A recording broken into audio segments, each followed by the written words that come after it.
রাতের নীরবতা হঠাৎ ভেঙে যায় বিকট সাইরেনের শব্দে। আতঙ্কিত মানুষ নিরাপদ আশ্রয়ের দিকে ছুটতে শুরু করে। ঠিক 4টা 1 মিনিটে ইসরায়েলের রাজধানী তেল আবিব ও আশপাশের এলাকায় রকেট হামলার সতর্কতামূলক সাইরেন বাজতে শুরু করে। দ্রুতই ইসরায়েলি সেনাবাহিনী ঘোষণা দেয় ইয়েমেন থেকে একটি ব্যালিস্টিক ক্ষেপণাস্ত্র ছোড়া হয়েছে। শুধু সাধারণ মানুষ নয়, আতঙ্কিত ছড়িয়ে পড়ে সরকারি মহলে। প্রধানমন্ত্রী বেনিয়ামিন নেতানিয়াহুকে নিরাপত্তার কারণে দ্রুত বাংকারে সরিয়ে নেওয়া হয়।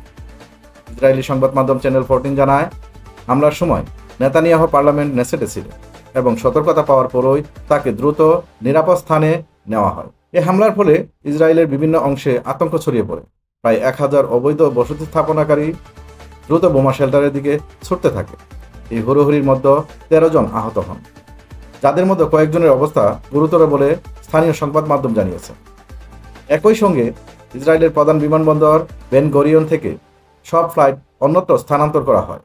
এয়ার ট্রাফিক কন্ট্রোলার সূত্রে জানা গেছে, নিরাপত্তাজনিত কারণে বেশ কিছু ফ্লাইট বাতিলও করা হয়। হামলার কিছুক্ষণ পর ইসরায়েলের প্রতিরক্ষা বাহিনী জানায়, ক্ষেপণাস্ত্রটি সৌদি আরবের আকাশেই ধ্বংস করে ফেলা হয়েছে।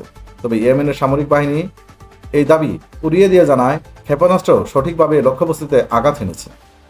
ইয়েমেনের সশস্ত্র বাহিনীর মুখপাত্র ব্রিগেডিয়ার জেনারেল ইয়াহিয়া সারি এক ঘোষণায় বলেন, আমাদের রকেট ফোর্স নতুন প্রজন্মের প্যালেস্টাইন টু হাইপারসোনিক ক্ষেপণাস্ত্র দিয়ে ইসরায়েলের বেন গরিয়ন বিমানবন্দরে আঘাত এনেছে। এই হামলা শুধু গাজার যুদ্ধের অংশ নয়, বরং মধ্যপ্রাচ্যের ভূ রাজনৈতিক সংঘাতের প্রতিচ্ছবি।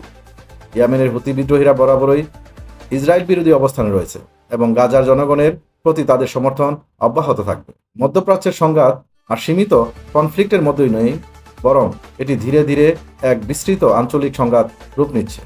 যুক্তরাষ্ট্র ও পশ্চিমা মিত্ররা ইয়েমেনে হামলা চালানোর পর থেকেই হুতিরা মার্কিন ও ব্রিটিশ যুদ্ধজাহাজ এবং রেড সি অঞ্চলের বাণিজ্যিক জাহাজগুলোর উপর হামলা বাড়িয়ে দিয়েছে।